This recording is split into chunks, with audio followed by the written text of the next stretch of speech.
జై భీమ్. అందరికీ జై భీమ్ దినపత్రికలో ప్రధాన వార్తలు. వివిధ దినపత్రికలోని ప్రధాన వార్తల సారాంశం, మార్నింగ్ వార్తల విశ్లేషణ. జై భీమ్లోకి వెళ్ళే ముందు ప్రధానంగా అయితే కార్మికుల కష్టాలు. నిన్న జరిగినటువంటి మేడే ప్రపంచవ్యాప్తంగా జరిగినటువంటి మేడే దానికి సంబంధించిన ప్రధాన వార్త రాయడం జరిగింది కార్మికుల పక్షాన. ఎందుకంటే మనందరం శ్రామికులం, శ్రమజీవులం, కష్టజీవులము. ఈ సమాజంలో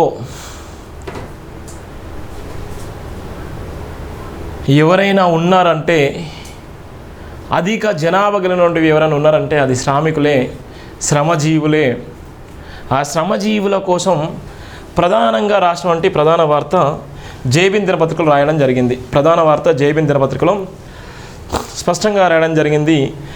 జై భీమ్ టీవీ, జై భీమ్ దినపత్రికలు పనిచేయాలనుకునేటువంటి వ్యక్తులు ఎవరైనా ఉంటే తప్పకుండా జై భీమ్ ఆఫీసు హైదరాబాద్ తార్నాకలో ఉన్నటువంటి ఆఫీస్ ఇది మెయిన్ ఆఫీస్. ప్రపంచవ్యాప్తంగా, భారతదేశ వ్యాప్తంగా, తెలుగు రాష్ట్రాల నుంచి పనిచేయాలనుకున్నటువంటి వ్యక్తులు మీ యొక్క రెజ్యూమ్ పంపించండి. దాంతోపాటు మీరు ఎక్కడైతే పనిచేయాలనుకుంటున్నారో ఆ వివరాలు తీసుకొని వచ్చి నేరుగా కలిసి ఉద్యోగం తీసుకునేటువంటి ప్రయత్నం చేయండి. ఎక్కడో ఫోన్ల నుంచి ఉండి మేము పని చేస్తాం సార్, మేము పని చేస్తామన్నా అంటే కాదు. దయచేసి చాలామంది మన పేపరు రోజు రోజుకు డిజిటలైజేషన్, ఇంకా డిజిటల్ మార్కెటింగ్లో టాప్ పొజిషన్లో ఉన్నటువంటి ఏకైక దినపత్రిక ఉంది అంటే ఓన్లీ జై భీమ్ టీవీ, జై భీమ్ దినపత్రికనే. ఇవాళ ప్రపంచంలోనే జై భీమ్ నినాదంతో, ఈ ప్రపంచంలోనే అణగారిన వర్గాల గొంతుకగా, ప్రపంచంలోనే ప్రశ్నించే తత్వాన్ని భుజస్కంధాలపై మోస్తూ బాబాసాహెబ్ అంబేద్కర్ ఇచ్చినటువంటి బాణాన్ని మొయ్యడమే లక్ష్యంగా పెట్టుకొని ఎన్నో ఇబ్బందులు, ఎన్నో సమస్యలు తట్టుకొని నిలబడుతూ సుదీర్ఘ ప్రయత్నం చేస్తూ ఈరోజు సమాజానికి జై భీమ్ నినాదాన్ని అందించడం జరిగింది. జై భీమ్ నినాదం ఒక సమాజంలో ఉన్నటువంటి అనేకమైనటువంటి అవమానాలు చేసేటువంటి అనేక సందర్భంలో అవమానాలను సన్మానాలుగా మార్చుకొని జీవితంలోనే బహుముఖంగా ఉండాలన్న లక్ష్యంతో భారత రాజ్యాంగ నిర్మాత బాబాసాహెబ్ అంబేద్కర్ గారి ఆశీస్సులతో ఈరోజు జై భీమ్ టీవీ, జై భీమ్ దినపత్రిక గ్రూప్ ఆఫ్ ఆర్గనైజేషన్స్ ఎంతోమందికి నేనున్నాననే భరోసా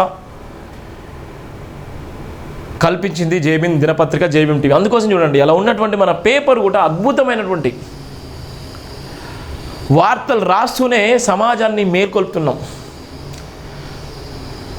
ఇది సాధ్యం కానటువంటి పరిస్థితి. ఒక అణగారిన కుటుంబాలు, ఒక దళిత కుటుంబాల నుంచి వచ్చి ఒక టీవీ, ఒక న్యూస్ పేపరు, ఒక గ్రూప్ ఆఫ్ ఆర్గనైజేషన్స్ పెట్టి నడిపించేటువంటి స్థాయి దళిత కుటుంబాలకు ఉండదు. వాళ్ళ వెనక పొలిటికల్ లీడర్లు అన్నా ఉండాలి, వాళ్ళ వెనక బ్యాక్గ్రౌండ్ అన్నా ఉండాలి, వాళ్ళ వెనక ఆర్థికంగా డబ్బుతో కూడుకున్నటువంటి కుటుంబమైనా ఉండాలి. అవన్నీ ఏవీ లేవు. శ్రమను నమ్ముకున్నాను, అంబేద్కర్ ఆశయాన్ని నమ్ముకున్నాను, అంబేద్కర్ అడుగుజాడలు నడవాలనుకున్నాను, బాబాసాహెబ్ అంబేద్కర్ స్ఫూర్తిని, ఆయన పడ్డటువంటి అవమానాలను గుర్తు చేసుకొని మనకు కళ్ళ ముందు కనబడుతున్నటువంటి బాబాసాహెబ్ అంబేద్కర్ రాజ్యాంగం ఉంది, మనకెందుకు సాధ్యం కాదు? కమ్మ, కాపు, వెలమలకు, రెడ్డిలకు వాళ్ళకే సాధ్యమైనటువంటి మీడియా ఛానళ్ళు ఒక దళిత కుటుంబాల నుంచి వచ్చినటువంటి వ్యక్తులకు మనకెందుకు సాధ్యం కాదు అనేటువంటి నేపథ్యంలోనే ఎన్నో ఇబ్బందులు, ఎన్నో కష్టాలు తట్టుకొని ఒక్క పూట కూడా అన్నం తినలేనటువంటి సందర్భం నుంచి వచ్చి, ఒక్క పూట అన్నం తినలేనటువంటి సందర్భంలో నుంచి జై భీమ్ టీవీ ఛానల్ కోసం ఎన్నో ఇబ్బందులు, ఎన్నో మానసికమైనటువంటి దాడులు నా మీద జరిగినప్పటికీ కూడా, ఎన్నో కుళ్ళు కుతంత్రాలు, భయంకరమైనటువంటి నిందలు వేసేటువంటి ప్రయత్నాలు చేసినప్పటికీ కూడా నిలదొక్కుకొని హైదరాబాద్ నగరంలో ఇంత పెద్ద టీవీ ఛానల్ పెట్టి ఎస్టాబ్లిషన్ చేసి ఇవాళ ఈ సమాజానికి నేనున్నాననే భరోసాను కల్పించింది జై భీమ్ ఆశయం. ఎందుకు చెప్తున్నానంటే మేడే సంబంధించిన సందర్భాలు చెప్తున్నాను. ఒక బాధ. ఒక వ్యవస్థ నిలబడాలంటే వేలాది మంది పనిచేయాలి, లక్షలాది మంది పనిచేయాలి, వందలాది మంది పనిచేయాలి. కానీ నా ఒక్కడితో మొదలైనటువంటి ఆశయం ఈరోజు వందలాది మందికి ఇలా ఉద్యోగ అవకాశాలు కల్పించడం జరిగింది. వందలాది మందికి నేనున్నాననే భరోసాను కల్పించింది. వందలాది మందికి ఇలా ఆత్మగౌరవంగా బతకాలని చెప్పేటువంటి నేపథ్యం వచ్చింది. అందుకోసమే నేను ఇంత గర్వంగా చెప్పుకుంటున్నాను. బాబాసాహెబ్ అంబేద్కర్ గారు రాజ్యాంగం రాయకపోతే, బాబాసాహెబ్ అంబేద్కర్ గారు ఈ రాజ్యాంగంలో ఉన్నటువంటి పరిస్థితులు మనకు తెలియకపోతే, బాబాసాహెబ్ అంబేద్కర్ గారు ముక్నాయక పత్రిక పెట్టకపోతే ఇలా బాబాసాహెబ్ అంబేద్కర్ గారు ఎవరికి తెలియనటువంటి పరిస్థితి ఉండే.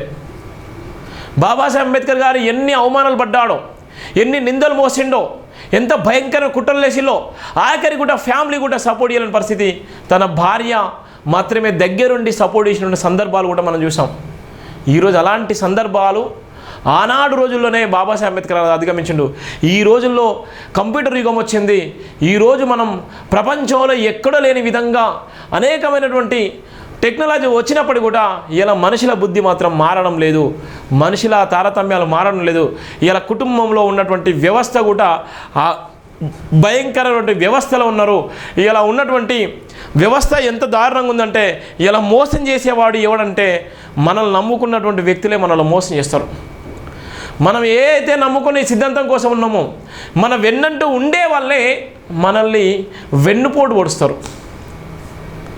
ఎందుకోసం అంటే అది కుటుంబంలో ఎవరైనా కావచ్చు, తమ్ముడు కావచ్చు, అన్న కావచ్చు, భార్య కావచ్చు, పిల్లలు కావచ్చు, బంధువులు కావచ్చు, ఎంప్లాయీస్ కావచ్చు, ఎవరైనా కావచ్చు. అంటే ఈ రోజున్నటువంటి సమాజం గురించి చెప్తున్నాను. ఎంత భయంకరంగా అంటే అంత భయంకరంగా ఉంది. అందుకోసమే ఇలా కార్మికులు మాత్రమే నిరంతరం శ్రమజీవులు, కార్మికులు నిరంతరం శ్రమజీవులు, జీతం కోసం కష్టపడేటువంటి శ్రామికులు,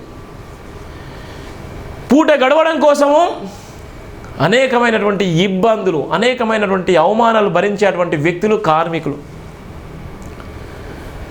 ఆ కార్మికుల జీవితాల్లో ఈరోజు సంతోషం ఉందంటే సంతోషం లేదు. ఎందుకు లేదంటే చాలని జీవితాలు, చాలని జీతాలు, కుటుంబ భారాలు, ఇలా ఉన్నటువంటి కొంతమంది దగ్గరనే లక్షల కోట్ల రూపాయలు, ఇలా పేదోడు ఇలా కొనలేని పరిస్థితిలో, తినలేని పరిస్థితిలో ఇలా భయంకరమైనటువంటి నేపథ్యం ఉంది. నేను ఎందుకు ఇవన్నీ చెప్తున్నంటే భయంకరమైనటువంటి పరిస్థితులు మనం చూస్తున్నాం. అందుకోసమే కార్మికుల పక్షాన జైభీం దినపత్రిక రాసినటువంటి ప్రధాన వార్త.